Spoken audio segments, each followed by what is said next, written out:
Olá, tudo bem? Seja bem-vindo ao programa Lespe Conecta. Olha, o tema por aqui hoje vai ajudar muita gente. Como os pais podem ajudar as crianças e adolescentes na volta às aulas durante a pandemia? Bom, para conversar com a gente, eu recebo o Lucas Fonseca, que é pedagogo e gestor educacional. Seja bem-vindo. Ei, Priscila, é uma honra estar aqui com você. Prazer é nosso. Lucas, e aí, né? As crianças começaram a voltar às aulas, né? Algumas já da rede pública de ensino, tanto municipal quanto estadual, já retornaram. Algumas escolas particulares retornaram um pouquinho antes, outras começam agora. E aí, como funciona? Principalmente que as salas estão divididas, não é todo dia que o aluno pode ir para a escola. Exatamente, Priscila. Eu sempre tenho dito que a grande oportunidade que nós temos nessa conjuntura, né, da pandemia, do retorno às aulas, é perceber a capacidade que o brasileiro tem de lidar com a adversidade. Ou seja, a morosidade nas informações, o excesso de informação ou a falta dele tem criado esse monte de questionamento de como que vai ser esse retorno às aulas, né? Como os alunos vão se portar, qual a participação dos pais, como que nós, professores, precisamos nos portar também. Então, para a gente começar aqui, talvez o grande momento de reflexão é entender o quanto que nós estamos preparados ou precisamos preparar ainda mais para lidar com a adversidade. Até porque para a pandemia também ninguém estava pronto, né? Ninguém imaginava que nós fôssemos viver o isolamento social. E a educação vem em pauta agora como uma oportunidade de trazer a educação como prioridade e, de fato, superar essa adversidade aí. Aí, no primeiro momento, os professores precisaram se adaptar, né, às escolas, ao ensino remoto, e foi um grande desafio, né? E agora tem um novo desafio, que é trabalhar de uma forma híbrida também, porque alguns alunos não vão poder voltar às aulas. E aí, como que vocês estão se adaptando a isso? E é muito importante, quando você falou da educação remota, Priscila, a importância de nós olharmos para a educação com essas diferenças mesmos. Alguém uma vez comentou assim, mas o aluno que não tem acesso à internet, ele foi prejudicado na educação remota. O aluno que não tem acesso à internet, ele já estava prejudicado antes. A pandemia só evidenciou isso. Então, essa forma da educação híbrida agora, de como que nós vamos lidar com as diferenças, já deveria ter sido pauta antes dessa situação que nós estamos vivendo. O aluno, de qualquer forma, ele precisa ser tratado de forma diferente. Uma educação pautada na sua realidade, uma educação pautada naquela situação que o aluno se encontra. Se ele tem acesso ou não à tecnologia, se ele tem mais habilidade ou não de lidar com isso. E aí, Priscila, vem uma grande reflexão para nós, educadores. O professor sempre foi pautado pelo seu conhecimento, pela sua grade curricular, a capacidade didática que ele tem em sala de aula. Hoje, nós, professores, somos cobrados também pela nossa performance. Como que nós estamos olhando para esses alunos? Como que nós estamos lidando com essa educação que precisa ser tratada de forma diferenciada, adaptada à realidade do aluno? Então, vendo como ponto positivo, talvez seja esse o nosso maior aprendizado. A educação, ela não é o melhor caminho, ela é o único caminho. E o único caminho pela educação é olhar para as diferenças, não somente diferenças sociais, etc. e tal, é diferenças de realidade. Cada aluno tem uma história, cada aluno tem uma realidade. E a pandemia nos força a enxergar e criar solução para isso. É que os alunos já estavam ali integrados com a tecnologia e que também já era um desafio para os professores, né, se adaptar então a essa nova realidade, a essa nova linguagem e transformar, assim como o senhor falou, de, né, um conteúdo que fosse mais atrativo até para esse novo aluno. Aí o professor foi obrigado a entrar no mundo do aluno, né? Foi um desafio muito grande? Vocês perceberam essa dificuldade? Como foi essa adaptação? Um desafio muito grande, Priscila. Por exemplo, um professor hoje ele precisa ter a habilidade de lidar com a câmera, ele precisa transmitir o conhecimento a partir da educação digital. E a educação digital traz uma provocação ainda maior para nós, professores, porque prender a atenção de um aluno na sala de aula já é um desafio. Porque nem sempre o conteúdo que nós levamos para a sala de aula é aquela novidade para o aluno mais. Hoje, com a tecnologia, o aluno talvez já viu aquilo, já pesquisou na internet, já até teve acesso àquela informação. Aí que vem o desafio. Como atrair a atenção do aluno na educação digital? Uma vez que o aluno fica muito mais vulnerável, a chance dele se concentrar é muito maior. Então, por isso que eu falo que o professor hoje, nós professores, eu que sou da educação também, a gente precisa pautar muito na nossa performance. Como que eu vou atrair o aluno para a sala de aula digital? E aí vem uma grande dica que eu trago, é levar o aluno, despertar no aluno o interesse pela educação. Não existe mais, Priscila, educação profissão de sucesso, existe profissional de sucesso. E todo profissional de sucesso, ele precisa estar pautado por esse interesse da educação e perceber a educação como evolução. E aí cabe a nós, professores, despertarmos esse interesse dos alunos. Eu acredito que no comecinho, né, logo naquele momento de adaptação, os alunos também tiveram dificuldade, né, de passar horas ali em frente à telinha, prestando atenção naquilo que o professor falava, mas também teve a adaptação dos professores trazendo conteúdo mais atraente, vídeos, áudios, animação. Então eu acredito que foi ali um processo de aprendizado mútuo, né? E o que eu percebo é que muitos alunos acabaram aprendendo muito mais nesse método remoto, no sentido de aprender o conteúdo, né, segurar o conteúdo, até por não ter o barulho externo, né, das outras crianças falando, as distrações. Isso foi percebido no geral ou não? As crianças ainda, claro que elas precisam estar em grupo, né, porque é um outro tipo de aprendizado, mas esse aprendizado remoto também deu certo? Na verdade, com certeza os alunos passaram por uma adaptação, tiveram um desafio também. Mas o maior desafio vem por parte da educação, de nós educadores, da estrutura, porque a escola ela é um palco. Né? É um palco que todos os dias nós vamos lá para a escola para dar aula em tempos normais. Agora, com essa nova normalidade, nós precisamos adaptar esse novo palco. O aluno, geralmente, já está mais conectado com a tecnologia. Eu sempre tenho dito, Priscila, que o mundo já havia mudado. Há um bom tempo o mundo já havia mudado. Nós que não tínhamos adaptado isso ainda. Existe um momento agora na pandemia que não é somente na educação, em todos os movimentos, já existia tecnologia. A plataforma online já existia. A educação digital já existia. Nós fomos obrigados a adaptar a esse novo momento. E quando se fala em adaptação, o aluno tem mais facilidade para adaptar, porque já está mais conectado. A geração nova, por exemplo, ela é muito mais tecnológica. E aí o grande desafio que a educação vive. Porque antigamente demorava-se 20 anos para mudar uma geração. E hoje foi feita a pesquisa recentemente nos Estados Unidos, que a cada 6 anos nasce uma nova geração. Então, já nasceu uma geração conectada com a tecnologia, muito mais pronta para aprender com a educação digital. Só que a educação, quando eu falo a estrutura da educação, não estava preparada para isso. As escolas não estavam preparadas, nós, professores, não estávamos preparados.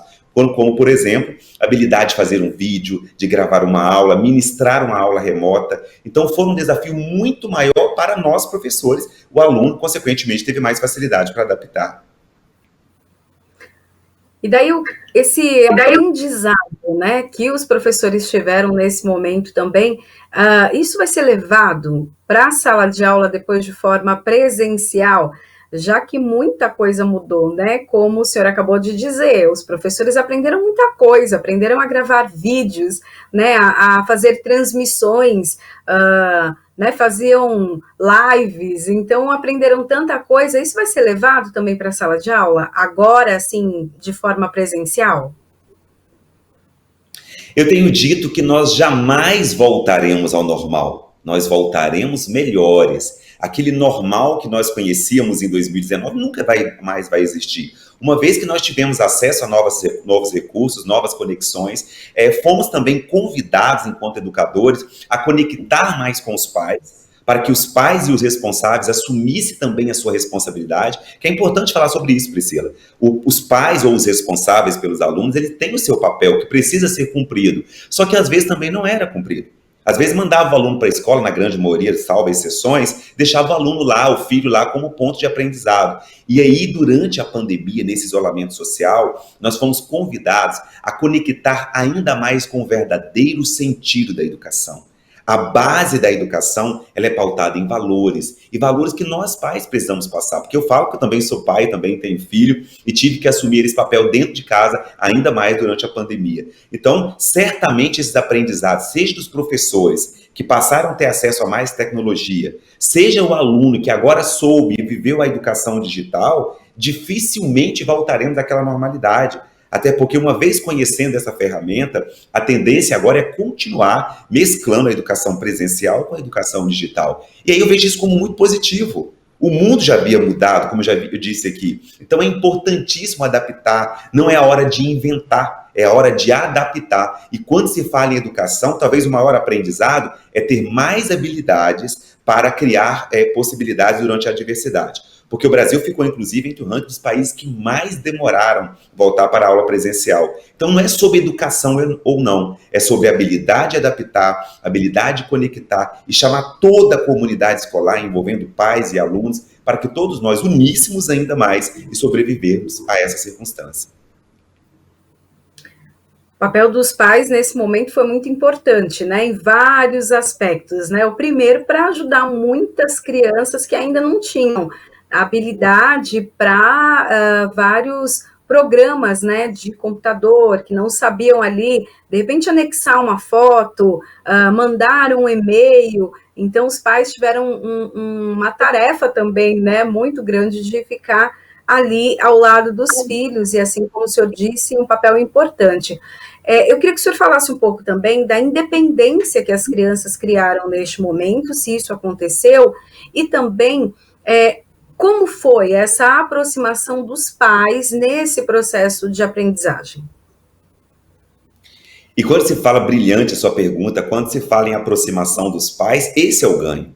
Se nós perguntarmos para uma criança, por exemplo, daqui 5 anos, como que foi a pandemia para ela, talvez ela vai dizer que foi o momento que ela mais passou junto com os pais. Você que está assistindo agora, você que tem filho, o maior ganho talvez que nossos filhos tiveram neste momento foi a nossa presença.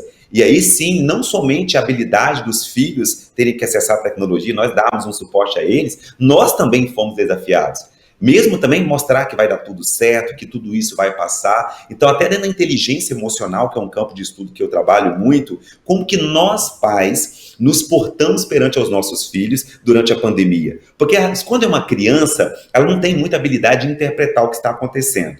O adolescente, sim, já passa a ter mais ansiedade, o adulto, etc. e tal. Só que independente da fase, da faixa etária dos nossos filhos, todos nós pais fomos provocados a aproximar ainda mais deles. E aí talvez seja um ponto positivo. Nessa aproximação tivemos a oportunidade de ensinar, de aprender, de conectar e de trazer a educação para dentro de casa. Aquela história, deixa seus problemas em casa e vai para o trabalho, ela foi quebrada na pandemia. Se os problemas estavam em casa, agora nós tivemos que abraçar e resolver isso. Então a educação, esse relacionamento pai e filho, até dentro do casamento também, junto ali da pandemia, foi uma oportunidade sim de aprendizado. Eu sempre pergunto, Priscila, se a pandemia fosse uma professora, o que nós estamos aprendendo com ela? E daí, daqui a pouco, a gente vai viver aí esse novo normal, né? Vamos voltar, se Deus quiser, logo, né, a trabalhar. Então, voltar a trabalhar nos nossos locais, não estaremos mais home office, né? Estamos gravando agora, né? Eu estou aqui na minha casa, acredito que o senhor na sua, ou pelo menos no escritório, mas assim, de uma forma isolada. E daqui a pouco a gente volta a uma rotina adaptada, mais uma rotina, né?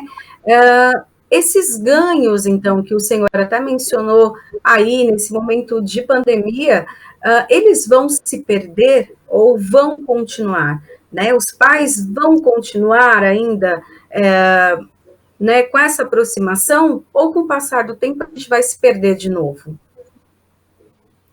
A tendência é que esses ganhos passam a ser mais percebidos, né? Porque nós, como pais, tivemos a oportunidade de aproximar mais dos filhos, e é um momento lindo isso, os filhos também tiveram, então não consigo dizer se daqui a um bom tempo isso vai passar, mas certamente você falou brilhantemente, o novo normal. Algumas pessoas estão esperando o normal voltar, não vai voltar ao normal, é um novo normal que nós vamos viver. Então, nesse ganho da aproximação de pais e filhos, da aproximação da comunidade escolar, por exemplo, a escola que meu filho estuda, tivemos tínhamos que aproximar muito da escola, conversar com os professores ainda mais, com a diretora, perceber o que nós poderíamos, eu e minha esposa poderíamos fazer para conectar ainda mais na educação dos nossos filhos. Esses foram os ganhos que passarão ou passaram a ser mais percebidos. E quando é mais percebido esses ganhos, a primeira coisa que a gente faz é querer, né? Querer aproveitar esses ganhos e querer trazê-lo com cada vez mais intensidade para nossas vidas. Então eu vejo essa aproximação como uma oportunidade de melhoria, ou talvez de desafio maior. Aquela família que já era mais conflituosa, os conflitos talvez ficaram ainda maior. Aqueles pais que não participavam do rendimento escolar dos filhos tiveram mais dificuldade. O professor que não tinha habilidade com a tecnologia teve mais dificuldade também. Então, eu falo que a pandemia é como se fosse uma lupa, né? Ela aproxima algumas circunstâncias que já não estavam boas antes, que precisam ser resolvidas agora. Nesse momento em que a volta às aulas acontece de uma forma mais gradativa, tem ali um rodízio de alunos em algumas escolas, mudanças de horário, como o professor, o aluno e os pais conseguem se adaptar, né, a esse novo modelo? Algumas crianças, por exemplo, que têm problemas respiratórios, não podem voltar às aulas nesse momento. E como elas vão ter a aula ali de uma forma híbrida, o professor vai estar ministrando a aula para uma turma grande e, ao mesmo tempo, tem que dar atenção ao monitor, né, uma telinha, como que é? É um desafio ainda maior, eu acho que é uma oportunidade de olhar para as pessoas, para os alunos, como seres únicos mesmo. Então, assim, é dividir a atenção, é colocar um foco de atenção individual. Aquela história do coletivo, ela também se perdeu um pouco, né, durante a pandemia, porque ficou todo mundo se protegendo. Durante a pandemia, nós experimentamos a ansiedade, experimentamos o medo, e quando a gente está experimentando a ansiedade ou o medo, o primeiro sentimento que a gente tem é um instinto de proteção. A gente quer pensar na gente e pensar um pouco no individual. Então, quando se fala em individual, é olhar para o outro com a sua individualidade também. No Brasil fala muito em padrão de igualdade. Igualdade, eu sempre falo nas minhas aulas que igualdade é somente nos direitos, porque nós, enquanto seres humanos, somos diferentes. Essa ideia de padrão de riqueza, de sabedoria, de conhecimento, de inteligência, tem limitado as pessoas a pensarem um pouco mais somente no coletivo, mas olhar para as pessoas como individuais. Olhar como indivíduo, o nome diz um indivíduo. Então, se ele é indivíduo, ele é único. Ele precisa se olhar dentro da sua individualidade. Aí sim, Priscila, aumenta mais o desafio do professor. Porque ele precisa olhar para o aluno presencial, ele precisa olhar para uma câmera e conectar com esse aluno. Então, talvez nós sejamos melhores. Por isso que eu falo, não voltaremos ao normal, voltaremos melhores. O desafio é maior, mas certamente o ganho será maior também. Um aluno que ele passa a ser percebido como único, dentro da sua realidade. Se ele tem um problema respiratório, ele não pode participar de uma aula presencial, mas ele precisa ser percebido como aluno, esse senso de pertencimento, mesmo que à distância, de forma digital, cria no aluno um empoderamento, ele se sente percebido, ele se sente acolhido. E acolhimento talvez seja a palavra do momento. Na educação, é a hora agora de olhar não somente para a didática em sala de aula, para olhar como relacionamento. O quanto que nós estamos percebendo esse aluno, o quanto que a educação também é o acolhimento. A educação em 2020, ela não está sendo pautada somente nos resultados, em se o aluno vai tirar 10 ou 0 na prova. Ela precisa ser percebida como um indivíduo que precisa ser acolhido, percebido, e nós, professores, conduzimos esse aluno para melhores resultados a partir da educação. Era exatamente o que eu pensava já para a sequência da nossa conversa, essa questão do acolhimento, né? O senhor comentou que dentro de muitas casas foi um tempo de se falar da doença, da contaminação, dos riscos, do medo, da ansiedade, mas também de os pais trazerem ali uma certa paz, uma certa tranquilidade, um certo controle, mesmo que os pais também estivessem numa situação de ansiedade. Porém, nem em todas as casas essa inteligência emocional aconteceu. Algumas pessoas realmente perderam, né? Alguns adultos perderam ali completamente o controle e acabaram, as crianças percebem isso, né, mais do que qualquer um.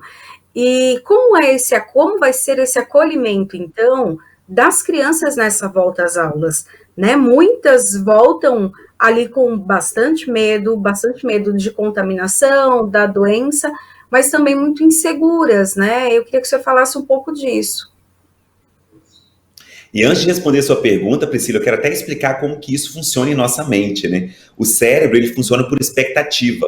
A gente acorda de manhã e imagina, eu vou passar na rua tal, vou na padaria tal tomar o café, vou levar meu filho para a escola. A gente cria toda uma rotina em nossa mente todos os dias de manhã. Quando a gente acorda, o nosso cérebro já tem dentro dele uma expectativa de como será o dia. E aí, o que aconteceu durante a pandemia? Essa expectativa não teve mais, gente. Não sabíamos mais quando queria voltar, se iríamos ou não voltar para o presencial. Então, toda a expectativa foi gerada, na verdade, foi retirada durante a pandemia, né? E aí, o que acontece em nossa mente? Quando há essa ausência da expectativa do cérebro, desencadeia ansiedade. Só que vem um desafio ainda maior, Priscila. Quando nós experimentamos a ansiedade, junto ao medo, porque o medo de ser contaminado, o medo de contaminar alguém, o medo de cumprimentar alguém, você já entra no elevador com medo que alguém pode contaminar você.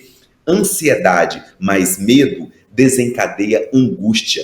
Então, esse acolhimento dos filhos, agora no retorno às aulas presenciais, precisa ser identificado como que ele retorna.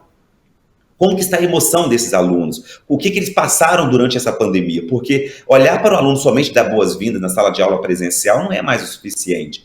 Às vezes, e talvez o maior sintomas que as pessoas têm experimentado em tempo de pandemia é a angústia. E o que é angústia? Conforme eu expliquei, é a soma de ansiedade mais medo. Então, esse acolhimento em sala de aula, esse retorno para o presencial, ele exige de todos os profissionais da educação, não somente os professores. Um acolhimento, como você falou brilhantemente, olhar para esse aluno e perceber como que esse aluno volta. Como que foi a experiência para ele passar uma pandemia em casa, um isolamento social? Nenhum de nós imaginávamos lá em janeiro de 2020 que fôssemos viver um isolamento social. Nenhum país, nenhuma escola, nenhuma empresa estava preparada para isso. Então, como ninguém estava preparado, as reações também foram diferentes. Cada um reagiu de uma forma. Então, o aluno, ele sempre tem que ser percebido como diferente. Mas a forma que ele viveu essa pandemia dentro de casa, nesse isolamento social, foi também diferente. Então, eu tenho olhado para os alunos, eu olho para a educação hoje, percebendo como que esse aluno chega. Ele chega mais ansioso, mais tranquilo, talvez com angústia ou não, para que antes de eu passar o conhecimento didático, eu preciso identificar, fazer um diagnóstico, como que esse aluno volta para a sala de aula. E daí, no caso dos pais, né, já vai gerar também uma ansiedade do envio dessas crianças para a escola, com todos esses riscos ainda, né? Não se sabe exatamente de que maneira, né, as crianças ainda podem se contaminar, as reações que elas podem ter ou não, se vão ficar assintomáticas, os riscos dos professores, né? Tem a questão de voltar a usar transporte público. Então, como que os pais também ficam nesse momento? Há uma angústia também envolvida aí, né?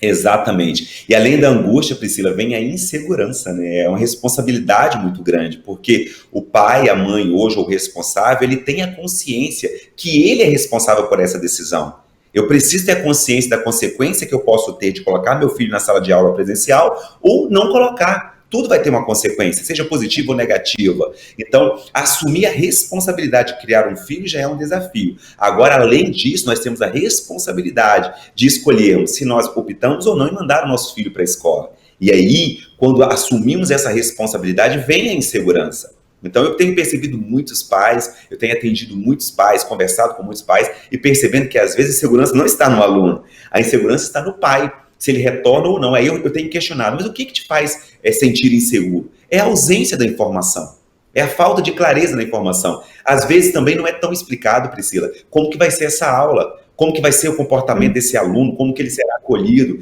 Então o Brasil, ele peca muito nessa morosidade das informações, deixa muito obscuro às vezes como que vai ser. Então, o primeiro sentimento que o pai tem, às vezes, ou a mãe, olha, não vou mandar. Ó, se eu vou mandar, estou mandando, mas estou mandando também inseguro esse filho para o retorno às aulas. Então, seria essencial que, neste momento, que bom que tenho a oportunidade de falar aqui com você hoje, né, sobre esse tema, para que todos nós pais, primeiro sentimento que a gente possa experimentar, Priscila, vai dar tudo certo, tudo isso vai passar. E também saber que, independente da decisão que nós tivermos, nós estamos exercendo o nosso papel de pai e mãe, que é também assumir as escolhas nesse momento aí. A gente percebeu também que nesse momento de pandemia, claro que o poder público, né, se responsabilizou por muitas questões, mas da contaminação, muitas vezes a responsabilidade ficou no cidadão, né, de ele mesmo se proteger, seja ali com álcool em gel, uso da máscara, tomar cuidado, aglomerações e tal. E os pais, eles devem passar também para as crianças, independente da idade, esses cuidados, essas responsabilidades, porque a primeira coisa que a gente pensa quando vai enviar a criança para a escola vai chegar e já vai abraçar o amiguinho, e já vai conversar perto, vai dividir lanche, e quando vê, já está ali sem a máscara. Como que fica também essa responsabilidade dos pais no ensinamento dos filhos em relação à proteção? Excelente a sua pergunta, Priscila, porque é exatamente esse o papel de nós pais ou responsáveis, é orientar os nossos filhos sobre esse retorno às aulas. Porque não é somente o papel da escola colocar lá, deixar as orientações, entregar o álcool em gel. Nós, pais, precisamos trazer, no mínimo, a consciência para os filhos sobre como se proteger e como evitar a contaminação. Se nós vamos ser contaminados ou não, não tem como prever isso. Agora, a orientação, a educação que precisa ser implantada dentro de casa sobre como lidar com o Covid, talvez seja muito mais da nossa responsabilidade. E esse papel de esperar que somente a escola proteja os nossos filhos, esperar que somente a escola oriente, é como se nós estivéssemos transferindo a nossa responsabilidade. Então, orientar os nossos filhos para que eles compreendam que nós estamos em meio a uma pandemia, que precisamos nos proteger, pensar mais no próximo, pensar mais no outro, talvez seja o melhor momento de reflexão que nós temos agora, em qual orientação que nós temos dado, qual exemplo que nós temos passado para os nossos filhos sobre proteção, porque é sobre pensar no próximo também. A pandemia não é somente você se proteger, é você pensar, se eu me contamino e eu contamino mais alguém, eu posso estar também ferindo outras pessoas com a doença. Então, é hora de todos nós, pais e responsáveis, nos policiarmos nas orientações com os nossos filhos a respeito do Covid-19.